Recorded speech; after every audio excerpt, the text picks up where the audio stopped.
boa noite, um grande abraço para você, para todos os ouvintes aí da CBN. Bom falar com você, embora num dia tão triste, né?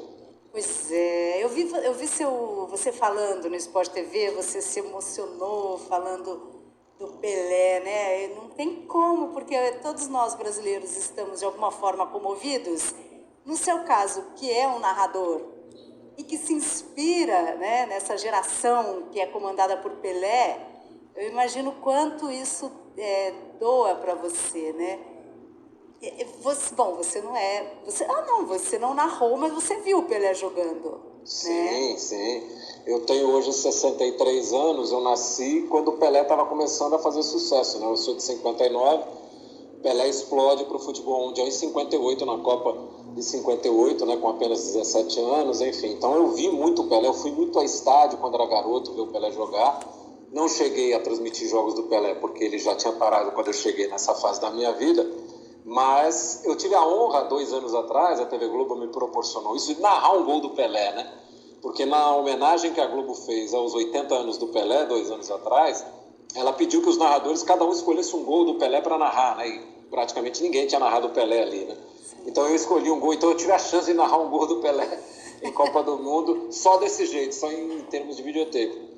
Mas o que eu tenho me emocionado muito, desde que o Pelé foi internado agora, eu estava lá no Catar durante a Copa do Mundo, foi perceber como a minha vida foi um pouco moldada pelo Pelé, por aquela geração da Copa de 70, né? Porque eu me apaixonei pelo futebol vendo o Pelé jogar, né?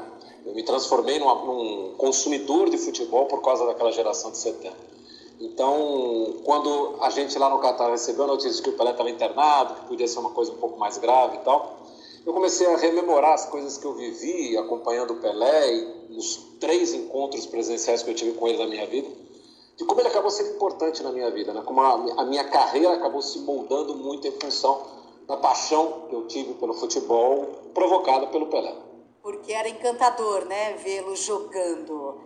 E esse encanto você encontra hoje em outros jogadores, ou pelo menos em episódios de alguns jogos, assim? É claro, né, Tânia, que jogadores geniais, como por exemplo o que o Messi fez nessa última Copa do Mundo, ou como o Mbappé tinha feito também em 2018 e repetiu um pouco também na Copa do Mundo agora do Catar, ou como o Cristiano Ronaldo, ou como jogadores como Ronaldo Fenômeno, Romário, todo mundo tem um quesinho ali de Pelé, né? Só que ninguém tem a totalidade do Pelé, porque o Pelé é uma coisa só, né? Então, hoje, inclusive, na minha participação lá no Sport TV, uma das coisas que foi dita, assim, cada pessoa que entrava ali para participar do programa, que é um pouco o que está acontecendo aqui com você hoje, todo mundo conta uma pequena história. Ah, tem uma historinha aqui com o Pelé, eu me lembro de tal coisa do Pelé, eu me lembro de tal jogo. Você vai juntando essas pequenas histórias e você faz uma história gigante, né? Uma história muito complexa, porque o Pelé é gigante, porque o Pelé é gênio, porque o Pelé é o Pelé, né? Como eu escrevi um texto até agora à tarde, que eu terminava o texto dizendo isso. O Michael Jordan é o Pelé do basquete, o Roger Federer é o Pelé do tênis, o Ayrton Senna talvez tenha sido o Pelé da Fórmula 1. Mas nenhum deles é o Pelé, né? O Pelé é o Pelé, ponto final, né?